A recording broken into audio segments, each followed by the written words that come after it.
CM Pushkar Singh Dhami का जगह जगह होगा भव्य स्वागत। पार्टी महामंत्री आदित्य कोठारी ने दिया बयान, कहा यूसीसी लागू करने वाला पहला राज्य बन गया है उत्तराखंड।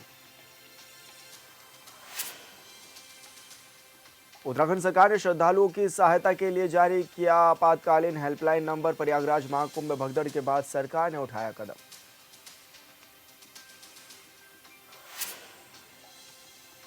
उत्तराखंड में 38वें राष्ट्रीय खेलों का आयोजन जारी। 10 मीटर एयर राइफल में तमिलनाडु की नर्मदा नितिन ने गोल्ड मेडल जीता।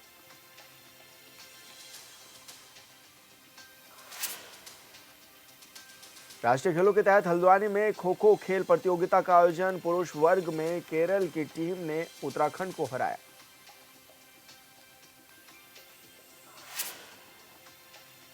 और पौड़ी के कीर्तिनगर में पुलिस ने चलाया जन जागरूकता अभियान। शहरवासियों से यातायात नियमों के पालन करने की भी की अपील।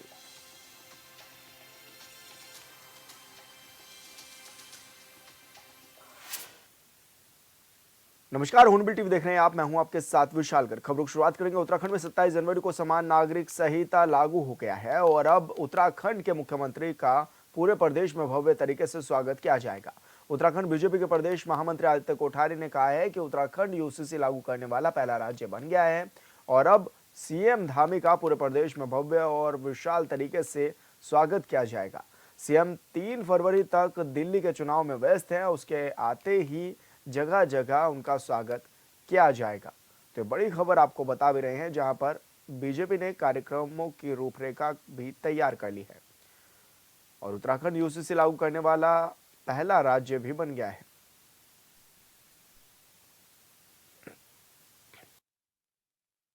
मैं प्रदेश के मुख्यमंत्री आदरणीय पुष्कर सिंह धामी जी को बधाई देना चाहता हूं, आभार व्यक्त करना चाहता हूं। और ये एक प्रेरणादायी बिल पास हुआ है। 26 जनवरी 1950 को जब देश के अंदर गणतंत्र लागू हुआ था, भारत का संविधान लागू हुआ था, तो संविधान में यह व्यवस्था की गई थी कि देश के नागरिकों के लिए एक समान कानून की व्यवस्था हो, सभी के साथ समान व्यवहार किया जाए। लेकिन आजादी के 75 वर्ष बीत जाने के बाद भी ये काम देश भर के अंदर नहीं हुआ और 27 जनवरी 2025 को पुष्कर सिंह धामी जी ने ये काम करके दिखाया है। इसलिए उत्तराखंड की जनता उनका आभार व्यक्त करती है।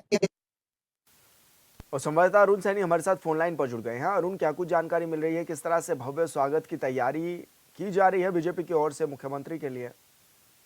जी विशाल, बिल्कुल देखिए, जिस तरीके से प्रदेश में यूसीसी लागू हुआ और 3 साल की मशक्कत के बाद 27 जनवरी 2025 को प्रदेश में यूसीसी लागू हो चुका है और आजाद भारत के बाद यूसीसी लागू करने वाला उत्तराखंड देश का पहला राज्य बन गया है।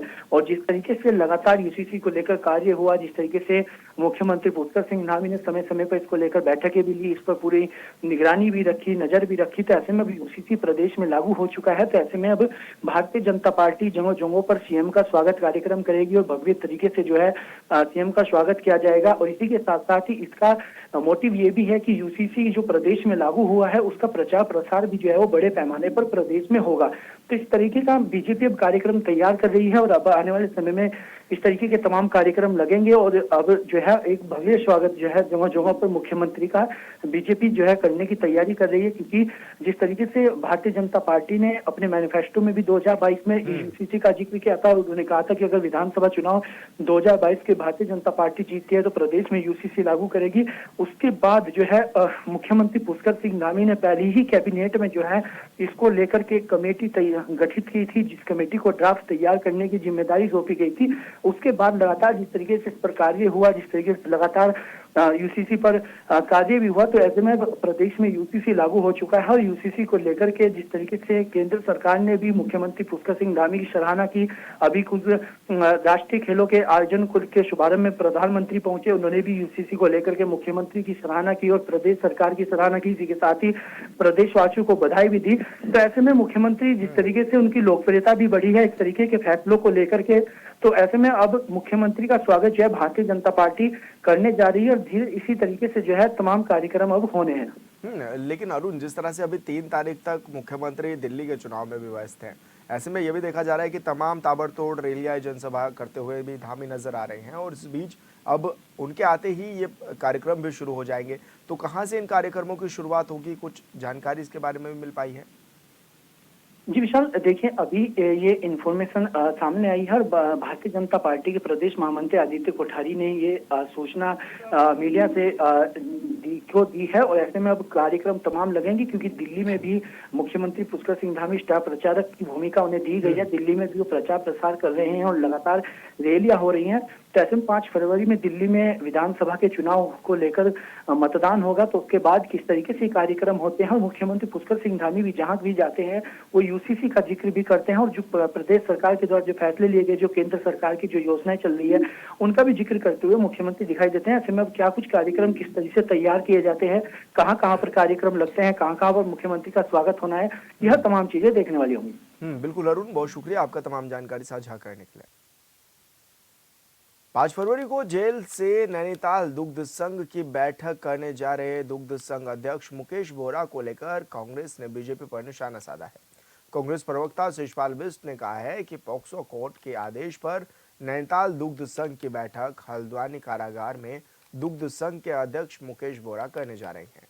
उन्होंने कहा है कि महिला और बेटी के साथ दुराचार करने वाले बीजेपी नेता मुकेश बोरा जेल में बंद हैं और वहीं से मीटिंग करने वाले हैं। हैरानी की बात है कि बीजेपी नेता जेल में बंद होकर कार्यभार संभाल रहे हैं। उन्होंने कहा है कि सरकार को मामले का संज्ञान लेकर मुकेश बोरा को पद से बर्खास्त करना चाहिए।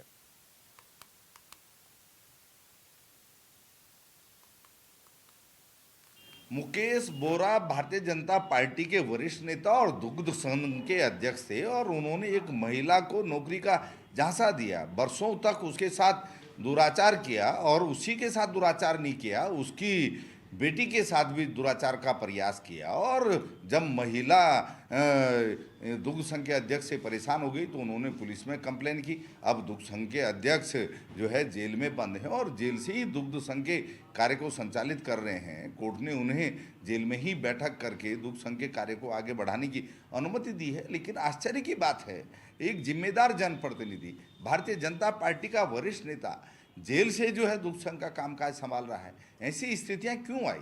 जिनके जिम्मे राज्य में कानून व्यवस्था संभालने की जिम्मेदारी है, लोगों की सुरक्षा की जिम्मेदारी है, वो किस तरीके से महिलाओं को का यौन शोषण कर रहे थे, इससे निश्चित तौर पर राज्य की छवि खराब हुई थी। और इस प्रकार की घटनाओं की पुनरावृत्ति न हो, इस पर सरकार सजग नहीं दिख रही है, क्योंकि भारतीय जनता पार्टी के लोग आए दिन कानून की धज्जियां उड़ा रहे हैं। राज्य में महिलाएं सुरक्षित नहीं हैं, बेटियां घर से निकलने में डर रही हैं। एनसीआरबी के जो क्राइम के आंकड़े हैं वो चौंकाने वाले हैं और आज 9 हिमालयी राज्यों में महिला अपराधों में उत्तराखंड नंबर 1 पे है।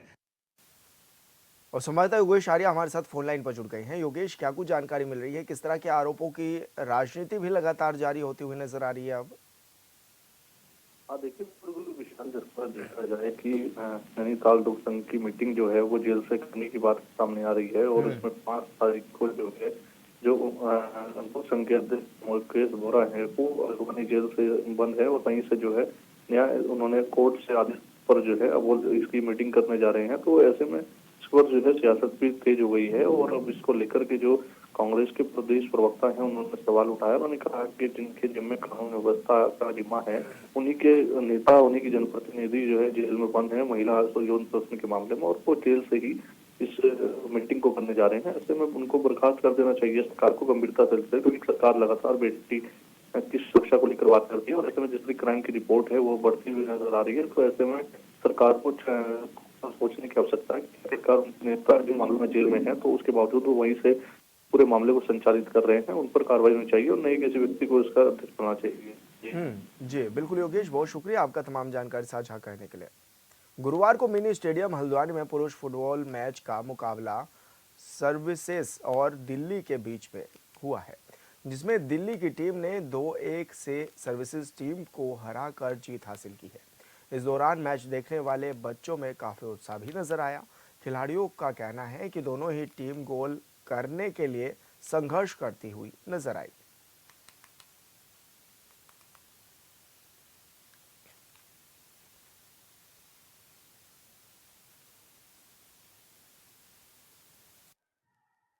ये दिल्ली के लिए मेरा नाम संदीप ढोले। मैं लास्ट 5 to 6 ईयर ये Delhi senior Santosh trophy and senior team के लिए काम कर रहा है और हमारा 2-3 बार संतोष ट्रॉफी में बहुत अच्छा रिजल्ट था। ये सारा यंग स्क्वाड है तो हमारा यही था उम्मीद जो हम quarter final continue Delhi last 3 years से क्वार्टर फाइनल ब्रेक होता है और इसलिए हमने कोशिश किया जो है नेशनल गेम्स के लिए हमको चैम्पियनशिप के लिए और सॉल यंग एंड मोटिवेटेड प्लेयर है।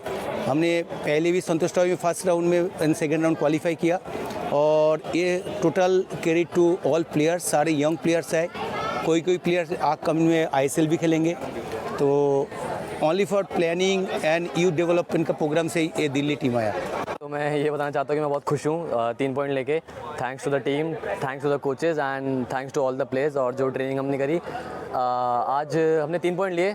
टूर्नामेंट की शुरुआत हमने 3 पॉइंट से करी जो सबसे इम्पोर्टेंट होता है और मैं बहुत प्राउड फील कर रहा हूँ अपनी टीम के साथ कि हमने ऐसा खेला, ऐसी परफॉर्मेंस दी। Thanks to everyone in the crowd and everyone from the Delhi who was wishing for us and और ऐसे में पहला मैच ये खेला गया है, दिल्ली की टीम ने इसमें जीत भी हासिल कर ली है और पुरुष फुटबॉल मैच का ये पहला मुकाबला हुआ जो काफ़ी दिलचस्प भी रहा। इस दौरान बड़ी संख्या में मैच देखने के लिए लोग भी पहुंचे हुए थे। सर्विसेज बनाम दिल्ली के बीच ये महामुकाबला हुआ और इसमें दिल्ली की टीम ने जीत भी हासिल कर ली है।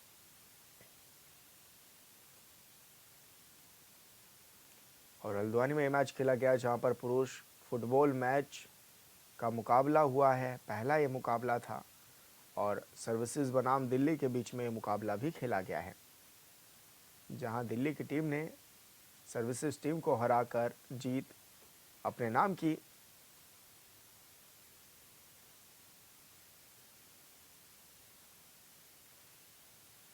और ऐसे में पुरुष फुटबॉल का ये मैच था जो कि खेला गया है और इस दौरान काफ़ी बड़ी संख्या में लोग इस मैच को देखने भी आए। बच्चों में भी काफ़ी उत्साह रहा इस मैच को देखने के लिए। बड़ी संख्या में बच्चे पहुंचे हुए थे और काफ़ी उत्साहित भी नज़र आ रहे थे। और संवाददाता पंकज सक्सेना हमारे साथ फोन लाइन पर जुड़ गए हैं। पंकज, जिस तरह से खेलों की शुरुआत भी है और देखा भी जा रहा है कि खिलाड़ी दमखम दिखाते हुए नजर आ रहे हैं, ऐसे में माहौल किस तरह का बनता हुआ नजर आ रहा है? देखिए, जिस प्रकार से पहली बार जो उत्तराखंड के अंदर विशाल जो उत्तराखंड के अंदर 38वें राष्ट्रीय खेल खेले जा रहे हैं जिसको लेकर खिलाड़ियों में काफी उत्साह है क्योंकि फुटबॉल हो गया, हॉकी हो गया, तीरंदाजी हो गया, हैंडबॉल हो गया, वॉलीबॉल हो गया, क्रिकेट हो गया, खो खो हो गया, तो जितने यहाँ पर खेल खेले जा रहे हैं उसके लेकर काफी खिलाड़ी उत्साहित है। जिस प्रकार से हल्द्वानी की अगर बात करते हैं, हल्द्वानी के मिनी स्टेडियम फुटबॉल यहाँ पर जो 2 मैच सुबह 2 मैच शाम और इंटरनेशनल स्कूल की बात करते हैं तो तैराकी हो गई, खो खो हो गया, ठीक है, और फुटबॉल हो गया, नाइट में फुटबॉल हो रहा है जिसको लेके क्रेज दर्शकों में काफी क्रेज है। और सबसे बड़ी बात है जिस प्रकार से खिलाड़ी इंटरनेशनल खिलाड़ी और नेशनल लेवल के खिलाड़ी उत्तराखंड में यहाँ पर आए हुए हैं और जो लोग देखने के लिए उनके उत्साहित हैं और लोग जो है छात्र छात्राओं से प्रेरित भी हो रहे हैं क्योंकि स्कूली बच्चे यहाँ पर अधिकांश मैच देखते हुए दिखाई पड़ रहे हैं तो उनको भी प्रेरणा खिलाड़ियों से काफी मिल रही है। और सबसे बड़ी बात है जिस प्रकार से सर्विसेज हो या कोई भी हो तो जिस प्रकार से लगातार जो खिलाड़ी यहाँ अपना प्रदर्शन कर रहे हैं, दमखम दिखा रहे हैं, इसको लेकर खिलाड़ी में काफी उत्साह है। जी बिल्कुल पंकज, बहुत शुक्रिया आपका तमाम जानकारी साझा करने। चमोली में आगामी 3 फरवरी से 10 फरवरी तक एनीमिया मुक्त उत्तराखंड के अंतर्गत गर्भवती महिलाओं के लिए पल्स एनीमिया महाअभियान का शुभारंभ किया जाएगा, जिसकी जानकारी देते हुए मुख्य चिकित्सा अधिकारी डॉक्टर अभिषेक गुप्ता ने बताया है कि अभियान के लिए बाल विकास विभाग से समन्वय स्थापित कर आंगनबाड़ी कार्यकर्ताओं से प्रभावी क्रियान्वयन पर जोर दिया गया है। साथ ही अभियान के लिए सभी तैयारियां पूरी भी कर ली गई हैं। इसके तहत जिला, ब्लॉक और स्वास्थ्य केंद्र स्तर पर डॉक्टरों के साथ साथ स्वास्थ्य कर्मियों को भी प्रशिक्षित किया जा रहा है। स्वास्थ्य विभाग उत्तराखंड सरकार की तरफ से गर्भवती माताओं में पल्स एनीमिया प्रोग्राम चलाया जा रहा है जिसमें सभी गर्भवती माताओं की हीमोग्लोबिन की 3 फरवरी को जांच होगी एवं 4 से 10 फरवरी तक मॉपअप राउंड चलाया जाएगा। इसमें सभी गर्भवती माताएं जो हमारे पास रजिस्टर्ड हैं, करीब 1925 गर्भवती माताएं हमारे पास रजिस्टर्ड हैं, उनकी एएनएम सेंटर पर एएनएम द्वारा हीमोग्लोबिन की जांच होगी। उसके उपरांत उनको जो है डॉक्टर के पास, जो हमारी निकटतम चिकित्सा इकाई होंगी, हमारी ऐसी 12 चिकित्सा इकाई हैं जहां पे उनका ट्रीटमेंट किया जाएगा, उनको चिकित्सा सलाह दी जाएगी, उनको एनीमिया से अच्छे जूझने के लिए अच्छे खाने की सलाह दी जाएगी, और अगर उन्हें इंजेक्शन भी लगाना हो तो उन्हें इंजेक्शन, आयरन का इंजेक्शन भी लगाया जाएगा। आयरन की टैबलेट्स एवं आयरन की जो इंजेक्शन है वो हमारे पास पर्याप्त मात्रा में है। हर चिकित्सा स्क्रीनिंग साइट पर हमारे पास पर्याप्त परीक्षण के जो है हीमोग्लोबिन मीटर जो है उपलब्ध हैं, और उनकी स्ट्रिप्स भी हमारे पास उपलब्ध हैं।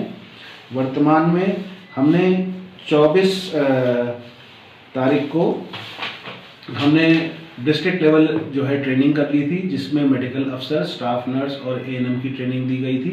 फिर उसके बाद ब्लॉक लेवल पे 25 तारीख को और 27 जनवरी को ब्लॉक लेवल पे ट्रेनिंग दी जा चुकी है। 3 तारीख को इसका शुभारंभ किया जाएगा एनीमिया पल्स प्रोग्राम का। कीर्तिनगर पुलिस ने पुराना पुल से मुख्य बाजार होते हुए मलेथा चौराहे तक बाइक रैली निकालकर यातायात नियमों को लेकर जन जागरूकता अभियान चलाया। सीओ कीर्तिनगर सुरेंद्र भंडारी और कोतवाली कीर्तिनगर के प्रभारी निरीक्षक देवराज शर्मा ने बताया है कि सड़क सुरक्षा से जुड़े नियमों में 2 पहिया वाहन चालकों के लिए हेलमेट पहनना जरूरी है। उन्होंने कमर्शियल वाहन चालकों से क्षमता से अधिक सवारी न बैठाने का भी अनुरोध किया है। आज थाना कीर्तिनगर द्वारा सड़क सुरक्षा सप्ताह जन जागरूकता अभियान के तहत बाइक रैली निकाली गई, जिसमें आमजन को यातायात के नियमों का पालन करने हेतु जागरूक किया गया और उनको नियमों से अवगत कराया गया। आज थाना कीर्तिनगर द्वारा सड़क सुरक्षा सप्ताह जन जागरूकता अभियान के तहत बाइक रैली निकाली गई, जिसमें आमजन को यातायात के नियमों का पालन करने हेतु जागरूक किया गया और उनको नियमों से अवगत कराया गया। गुरुवार सुबह टनकपुर से पिथौरागढ़ की ओर जा रही फोर्ड कार टनकपुर पिथौरागढ़ राष्ट्रीय राजमार्ग में लोहाघाट के देवराड़ी बैंड के पास अचानक अनियंत्रित होकर 100 मीटर गहरी खाई में जा गिरी। दुर्घटना में पति पत्नी समेत बेटा घायल हो गया।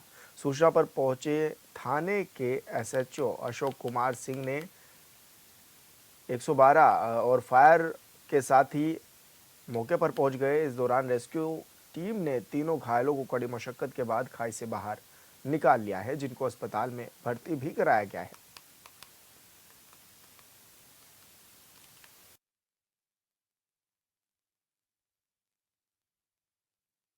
सर गाड़ी पलटी गई थी, वहाँ से नीचे से उधर से गाड़ी आ रही थी तो नींद आ गई, क्या झोंकाया क्या मतलब, जो गाड़ी नीचे गई और खाई में जाकर गिरी थी, फट गई थी। वहाँ से 3 लोगों को निकाला था, अस्पताल के लिए रवाना कर दिया था, हमने भिजवा दिया था और अस्पताल से फिर हम लोगों ने गाड़ी को भी देखा है, सामान वामान जो कुछ भी पड़ा हो तो उसमें कुछ तो था नहीं और दूसरी क्वालिटी नहीं थी। 3 लोग थे, 3 लोगों ने निकाल कर हमने अस्पताल पहुँचा दिया। सर स्थिति क्या है, वो मुझे लग रहा है कि जैसे झोंकाया होगा नींद का या फिर कुछ पी रखा है, तो इसकी बाद में पता चलेगा। सर गाड़ी हो गए, इंचार्ज साहब हम जो है सब लोग गए हुए थे, सारा स्टाफ हमारा क्रू इंचार्ज सारा टोल दिया, हम लोग गए, तीनों गाड़ियों को हम ले जाकर सब मूवमेंट किया था। मान लीजिए हमें ये डर लग रहा था कि कहीं गाड़ी में आग नहीं लगी हो, पेट्रोल का भी हो सकता है ना सर, तो हमने टर्नआउट की मतलब हमने गाड़ी वो जो है मिनी वाटर ले गए थे, जिससे कि कहीं गाड़ी दुर्घटना होती है तो हम उससे भी कवर कर सकते हो। एक गाड़ी जो है देवराड़ी बैंड के पास से नीचे खाई में गिरी है। हम लोग तुरंत पहुँचे, फायर सर्विस और हम लोग कंबाइन, तो उसमें जो है गाड़ी करीब 200 मीटर गहरी खाई में गई थी। फोर्ड गाड़ी थी, उसमें एक ही परिवार के 3 व्यक्ति थे जो सुरक्षित निकाल दिए गए और जो है आपके लोहाघाट थाने में उनका उपचार और लोहाघाट अस्पताल में उनका उपचार चल। चीन के हार्बिन शहर में 9वीं एशियाई शीतकालीन खेलों का आयोजन होना है, जिसके लिए भारतीय अल्पाइन स्कीइंग टीम में ज्योतिर्मठ नगर की बेटी महक कवाना का चयन हुआ है। इस खबर से पूरे सीमांत क्षेत्र ज्योतिर्मठ समेत विंटर डेस्टिनेशन ओली में हर्ष का माहौल है। वहीं स्कीइंग एशियाड में भारतीय स्कीइंग टीम का हिस्सा बनने पर महक काफ़ी उत्साहित है। इस संबंध में ski and snow board association of Uttarakhand के रविंद्र कंडारी ने भी बताया है कि महक कवाना अल्पाइन स्कीइंग की जबरदस्त स्कीइंग एथलीट भी है। और ऐसे में क्षेत्र में अब खुशी का माहौल भी देखा जा रहा है। क्षेत्र के लोगों में खुशी है कि ज्योतिर्मठ की एक बेटी नाम रोशन कर रही है और ऐसे में चीन में 9वें एशियाई शीतकालीन खेल होंगे जिसमें चयन भी हुआ है और ज्योतिर्मठ की ये बेटी है महक कमाना, जिसका चयन भी हो गया है, जिससे कि क्षेत्र में अब खुशी का माहौल भी है और उत्साहित भी हैं काफ़ी बड़ी संख्या में लोग। तो चीन में ये 9वीं एशियाई शीतकालीन खेल होने जा रहे हैं, जिसके चलते ज्योतिर्मठ की महक कवाना का भी चयन हो गया है और इससे अब क्षेत्र के लोगों में खुशी की लहर भी देखी जा रही है।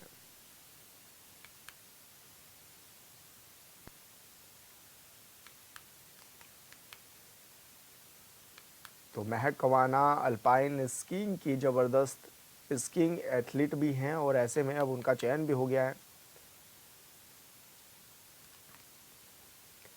और संवाददाता संजय कुमार हमारे साथ फोन लाइन पर जुड़ गए हैं। संजय, चीन में जो गेम होने वाले हैं उसमें महक का नाम भी सामने आया है, अब क्या माना जा रहा है, किस तरह का उत्साह देखा जा रहा है ज्योतिर्मठ क्षेत्र में?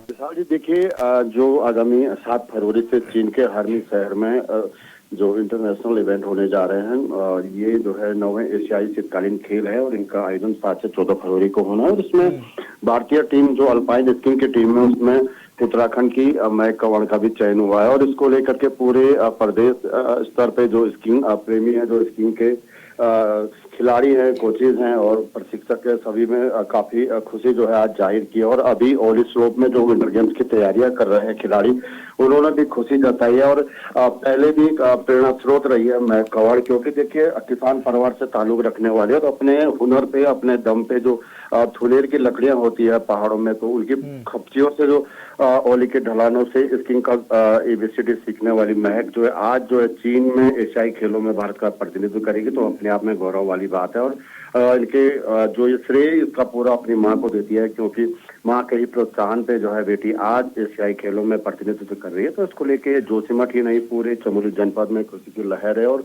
जो अन्य बच्चे जो प्रैक्टिस कर रहे हैं अभी खेलो इंडिया विंटर गेम्स गुलमर्ग के लिए, तो उनमें भी एक स्फूर्ति नहीं ताजी स्फूर्ति पैदा हुई है कि अगर महक कवाड़ ये कारनामा कर सकती है तो वो भी इसको कर सकता है। तो लिहाजा खुशी का माहौल है और सभी लोग इसमें शरीक हो रहे हैं। जी बिल्कुल संजय, बहुत शुक्रिया आपका तमाम जानकारी साझा करने के लिए।